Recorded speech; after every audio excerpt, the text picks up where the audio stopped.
क्या आप जानते हैं अमरनाथ की गुफा में शंकर जी के मुख से अमर कथा सुनने वाला शुक पक्षी कौन था?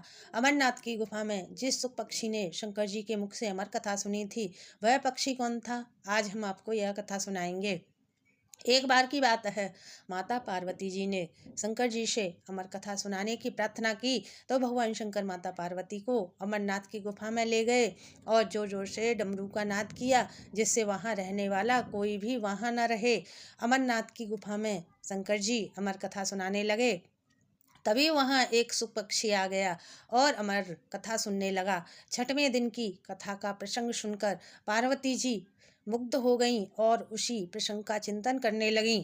पार्वती जी की हुंकार न भरने की आवाज़ बंद हो गई। तभी सुख पक्षी ने सोचा कि मैं माता की जगह हुंकार भरता हूँ, नहीं तो शंकर जी कथा सुनाना बंद कर देंगे और मेरा ज्ञान अधूरा रह जाएगा। इस प्रकार शुक पक्षी हुंकारे भरता रहा। शंकर जी ने 7वें दिन की कथा समाप्त करके जयकारा लगाया तो माता पार्वती अपने चिंतन से बाहर आ गईं और उस प्रसंग से आगे की कथा पूछने लगीं। तब शंकर जी बोले, तुम कथा चिंतन में लगी थी तो हुंकारे कौन भर रहा था? जब शंकर जी ने नजर घुमा के देखा तो एक शुक पक्षी दिखा। शंकर जी पक्षी को मारने दौड़े।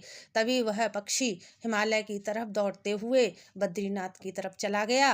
वहां वेद व्यास जी अपनी पत्नी बिटिका के साथ रहते थे। उस समय बिटिका भोजन कर रही थी। जैसे ही बिटिका ने जल पीने के लिए मुख ऊपर किया, वह सुख पक्षी मुख के द्वारा बिटिका के गर्भ में प्रवेश कर गया। अब आगे हम बताते हैं कि वह शुक पक्षी कौन था। तो यह एक गोलोक की कथा है, जहाँ राधा रानी रहती थी। राधा रानी के पास गोलोक में एक शुक पक्षी रहता था। राधा रानी ने उसे श्री कृष्ण नाम जाप सिखा दिया था और वह निरंतर श्री कृष्ण नाम जाप करता रहता था। सुख के मुख से श्री कृष्ण का नाम जाप सुनकर राधा रानी को बड़ा ही आनंद आता था। एक बार की बात है, जब श्री कृष्ण जी गोकुल आए तो सभी ने श्री कृष्ण को प्रणाम किया, पर उस सुख पक्षी ने श्री कृष्ण को प्रणाम नहीं किया। तब राधा रानी ने सुख से श्री कृष्ण को प्रणाम न करने के बारे में पूछा, तो सुख पक्षी ने कहा, यह कौन है? मैं इन्हें नहीं जानता, इनको देखते रहने का मन करता है। तब राधा रानी सोचती हैं, यह सुख पक्षी जिनका नाम दिन रात जपता है, उन्हें ही नहीं जानता, तो इसका कल्याण कैसे होगा? राधा रानी उसी समय सुख पक्षी से श्री कृष्ण के बारे में जानकर ज्ञान प्राप्त करने के लिए गोलोक धाम से बाहर जाने की कहती हैं।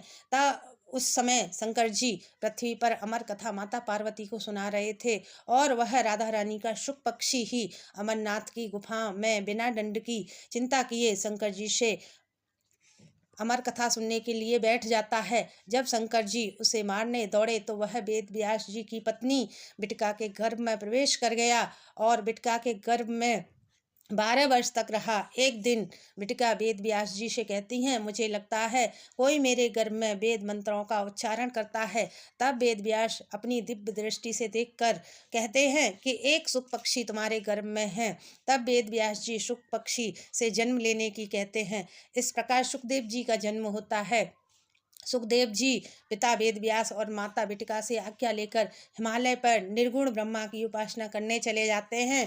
तब वेद व्यास जी सोचते हैं कि सुखदेव का जन्म तो सगुण ब्रह्मा की उपासना के लिए हुआ है, पर वे निर्गुण ब्रह्मा की उपासना में लगे हैं। तब वेद व्यास जी अपने शिष्यों को सगुण ब्रह्मा के श्लोकों का ज्ञान देते हैं और कहते हैं, जब भी जंगल में किसी काम के लिए जाओ तो इन श्लोकों का गायन किया करना। वेद व्यास जी ऐसा इसलिए कहते हैं क्योंकि वेद व्यास जी को विश्वास था कि जब सुखदेव जी सगुण ब्रह्मा के गायन को सुनेंगे तो उन्हें भी इसे जानने की इच्छा होगी और वे लौट आएंगे। हुआ भी ऐसा ही। एक दिन जब जंगल में सुखदेव जी ने गायन सुना तो उनका स्वरूप सुखदेव जी के सामने प्रकट हो गया और मन में उसे जानने की इच्छा प्रबल हो गई। तब वेद व्यास के शिष्य उन्हें देव नदी सरस्वती के तट पर बद्रीनाथ ले गए। वहां जब सुखदेव जी ने शिष्यों के गुरु के रूप में अपने पिता वेद व्यास जी को देखा तो बहुत ही प्रसन्न हुए और वेद व्यास जी से श्रीमद् भागवत का पाठ सीखने लगे। यह वही वेद व्यास के पुत्र सुखदेव जी थे जिन्होंने राजा परीक्षित को जीवन के अंतिम समय में श्रीमद् भागवत की कथा सुनाई थी। यदि आपको मेरी यह कथा अच्छी लगे तो लाइक और कमेंट करना।